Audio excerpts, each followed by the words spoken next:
Hello friends, welcome to my channel కోనసీమందాలు by Devi. ఈరోజు కుక్కర్లో మటన్ బిర్యానీ అనేది ప్రిపేర్ చేస్తున్నా. టేస్ట్ చాలా అంటే చాలా బాగుంటుంది. అలానే చాలా సింపుల్ ప్రాసెస్, చాలా ఈజీగా వంట రాని వాళ్ళు కూడా తయారు చేయొచ్చు అనమాట.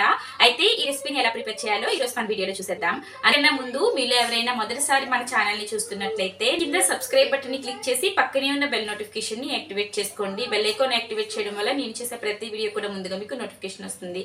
సో లేట్ చేయకుండా వీడియోని స్టార్ట్ చేసేద్దాం.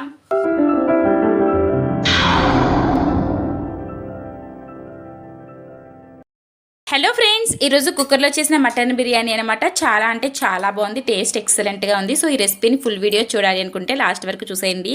మటన్ ఎంత ఈవెన్గా కుక్ అయిందో చూడండి ఫ్రెండ్స్, చాలా బాగా కుక్ అయింది అనమాట. ఇలా మనం ముక్క విడదీస్తే చూడండి ఎంత చక్కగా విడిపోతుందో, చాలా బాగా కుక్ అయింది. సో టేస్ట్ ఎక్సలెంట్గా ఉంది. వీడియోని ఎక్కడ స్కిప్ చేయకుండా లాస్ట్ వరకు చూసేయండి. మటన్ బిర్యానీ ప్రిపరేషన్ కోసం 1/2 కిలో మటన్ని తీసుకుని 2-3 సార్లు వాటర్తో శుభ్రంగా వాష్ చేసుకుని, వాటర్ అనేది అస్సలు లేకుండా ఓన్లీ మటన్ పీసెస్ తీసుకోవాలి.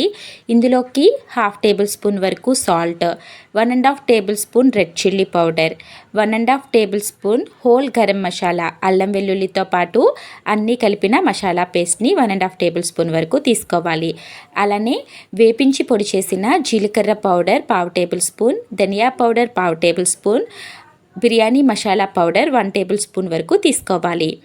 చిక్కటి పెరుగుని 3 to 4 టేబుల్ స్పూన్స్ వరకు యాడ్ చేసుకోండి. పెరుగు వేసుకోవడం వల్ల మంచి సాఫ్ట్గా మటన్ అనేది ఉడుకుతుంది. పుల్లటి పెరుగు వేసుకోకండి, చిక్కటి కమ్మటి పెరుగుని వేసుకోండి. అలానే కొంచెం పుదీనా, కట్ చేసిన కొత్తిమీరని కూడా తీసుకోవాలి. ఇందులోకి లవంగాలు, హోల్ బిర్యానీ మసాలా సరుకులన్నీ కూడా 3 చొప్పున యాడ్ చేసుకోండి. జాజికాయ మాత్రం కంపల్సరీ యాడ్ చేసుకోండి, మటన్ సాఫ్ట్గా ఉడుకుతుంది. అలానే దాల్చిన చెక్క, బిర్యానీ ఆకు కూడా వేసుకుని ఒక నిమ్మకాయని పిండుకోండి. నిమ్మకాయని చక్కగా ఫుల్గా పిండేసుకోండి. మటన్ అనేది నీచు వాసన లేకుండా ఉంటుందన్నమాట. సో వీటన్నిటిని కూడా మనం చక్కగా మిక్స్ చేసుకోవాలి.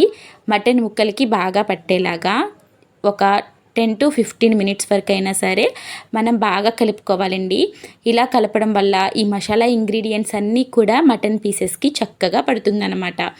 ఇలా ఇవన్నీ చేసిన తర్వాత ఇందులోకి 2 టేబుల్ స్పూన్స్ వరకు ఆయిల్ని యాడ్ చేసుకోవాలి. ఆయిల్ యాడ్ చేసుకోవడం వల్ల మంచి సాఫ్ట్ ఫీల్ అయితే ఉంటుందండి. సో ఇప్పుడు దీన్ని మనం ఫ్రిడ్జ్లో పెట్టుకుని ఓవర్ నైట్ ఉంచుకున్నా బాగానే ఉంటుంది. టైం లేదు అనుకుంటే 2 అవర్స్ అయినా మ్యారినేట్ చేసుకోండి. లేదు అర్జెంటుగా చేయాలన్నా వెంటనే చేసుకోవచ్చు, కానీ కుక్కర్లో కంపల్సరీ చేసుకోవాలి. సో ప్లేట్ వేసి పక్కనైతే ఉంచుకుందాం. నేను 2 అవర్స్ పాటు దీన్ని పక్కనుంచుకున్న. మరొక గిన్నెలోకి 1/2 కిలో గ్లాస్ ఉంటుంది కదండి, దాంతో 2 గ్లాసెస్ ఆఫ్ బాస్మతి రైస్ని తీసుకుని 2-3 సార్లు శుభ్రంగా వాష్ చేసుకోవాలి. ఇందులో వాటర్ ఫుల్గా వేసి కనీసం 1 గంట సేపు అయినా మనం నాననివ్వాలి. వాటర్ ఉంచే నానబెట్టుకోండి, దానివల్ల బిర్యానీ స్ట్రక్చర్ అనేది చాలా బాగుంటుంది అనమాట. చాలా స్మూత్గా బాగుంటుంది బిర్యానీ. సో 1 అవర్ అయినా నాననివ్వాలి. ఈ లోపల స్టవ్ ఆన్ చేసుకుని స్టవ్ పైన 3 to 4 table spoon oil add చేసుకోండి. ఆ తర్వాత సన్నగా పొడుగుగా కట్ చేసిన ఆనియన్స్ వేసుకుని ఆనియన్స్ని గోల్డెన్ బ్రౌన్ కలర్ వచ్చేంత వరకు ఫ్రై చేసుకోవాలి.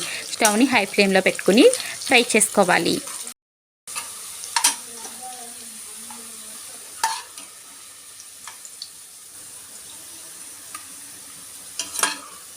ఒక బౌల్లోకి 1/2 ఆఫ్ ది ఆనియన్స్ నేను తీసేసుకుంటున్నానండి, గోల్డెన్ బ్రౌన్ కలర్ ఆనియన్స్.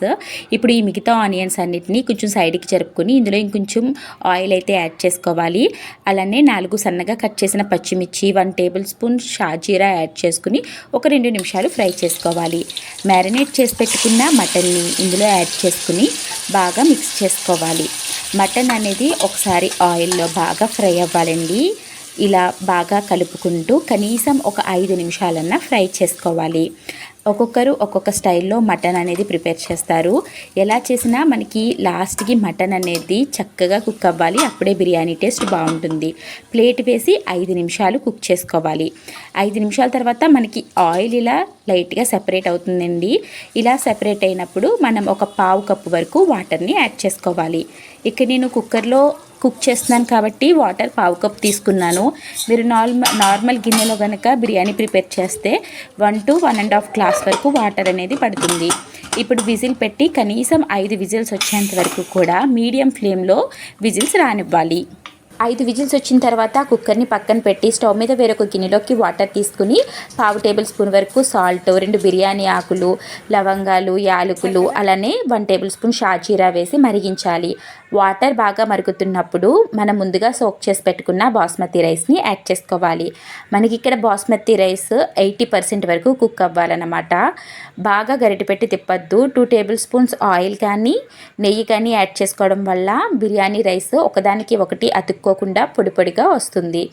ఇలా హై ఫ్లేమ్లో మరగనివ్వండి. రైస్ అనేది మనకి ఇలా 80% కుక్ అయితే సరిపోతుంది. ఇప్పుడు దీన్ని పక్కన పెట్టుకుని మనం ముందుగా విజిల్స్ వచ్చి చల్లారిన మటన్ అయితే పెట్టుకుందాం. మ్యాక్సిమం వాటర్ అయిపోతుంది, కొంచెం వాటర్ అనేది ఉంటుందండి. ఈ వాటర్ ఉన్నప్పుడే స్టవ్ ఆన్ చేసుకుని స్టవ్ని మీడియం ఫ్లేమ్లో పెట్టుకోవాలి. ఈ రైస్ మొత్తాన్ని కూడా ఇందులోకి యాడ్ చేసుకోవాలి. ఆ మటన్లో ఉండే వాటర్ మొత్తం కూడా మనకి ఈ రైస్కి పట్టి బిర్యానీ అనేది టేస్ట్ బాగుంటుంది. ఈ మిగతా 20% కూడా మనకి ఇక్కడే కుక్ అవుతుంది అనమాట. వేసేటప్పుడు చక్కగా స్పీడ్గా వేసేసుకోండి, లేదంటే హాట్ వాటర్లో మనకి రైస్ అనేది ఎక్కువ కుక్ అయిపోతుంది. బిర్యానీ మీరు ఏ స్టైల్లో తయారు చేస్తారు అనేది నాకు కామెంట్ సెక్షన్లో షేర్ చేయండి. సో మొత్తం రైస్ వేసుకున్న తర్వాత ముందుగా మనం ఫ్రై చేసి తీసుకున్న బ్రౌన్ ఆనియన్స్ని యాడ్ చేసుకోవాలి. అలానే కొంచెం కరివేపాకు, కొత్తిమీర, అలానే పుదీనాని కూడా యాడ్ చేసుకోండి. రెస్టారెంట్ స్టైల్లో టేస్ట్ రావడం కోసం ఇక్కడ 1 టేబుల్ స్పూన్ వరకు నేను నెయ్యినైతే యాడ్ చేస్తున్నానండి. నెయ్యి వేసుకోవడం వల్ల మంచి టేస్ట్, స్మెల్ వస్తుందన్నమాట. సో ఇప్పుడు దీని మీద ప్లేట్ వేసి ప్లేట్ నుంచి ఆవిరి బయటికి రాకుండా చూసుకోండి. ఇలా ప్లేట్ వేసి ఒక 10 నిమిషాలు కుక్ చేసుకుంటే సరిపోతుంది. చూసారు కదా, గుమగుమలాడే బిర్యానీ రెడీ అయిపోయింది. దీని స్మెల్ అయితే అదిరిపోయిందండి. రైస్ కూడా ఈవెన్గా కుక్ అయింది. మనకి 100% రైస్ అనేది ఇక్కడ కుక్ అయిపోయింది. లాస్ట్లో మనకి వాటర్ ఉంది కదా, ఆ వాటర్ కూడా చూసారు కదా, వాటర్ అంతా కూడా ఎగిరిపోయింది అనమాట. మటన్ పీసెస్ కూడా చాలా బాగా కుక్ అయ్యాయి. ఇక్కడ నేను మీకు చూపిస్తాను మటన్ ఎలా ఉడికిందో. చూసారు కదా, మనం చేత్తో కదిపితే ఎలా అవుతుందో. ఇలా అయితేనే మటన్ టేస్ట్ చాలా బాగుంటుంది. గట్టిగా ఉంటే మనం అస్సలు తినలేమండి. సో ఇది ఈ రోజు రెసిపీ. ఈ రెసిపీ మీకు నచ్చింది అనుకుంటున్నాను. తప్పకుండా షేర్ చేయండి, లైక్ చేయండి, మన ఛానల్ని సబ్స్క్రైబ్ చేసుకోండి. ఇంతవరకు నన్ను సపోర్ట్ చేసిన మీ అందరికీ కూడా చాలా చాలా థ్యాంక్స్ అండి.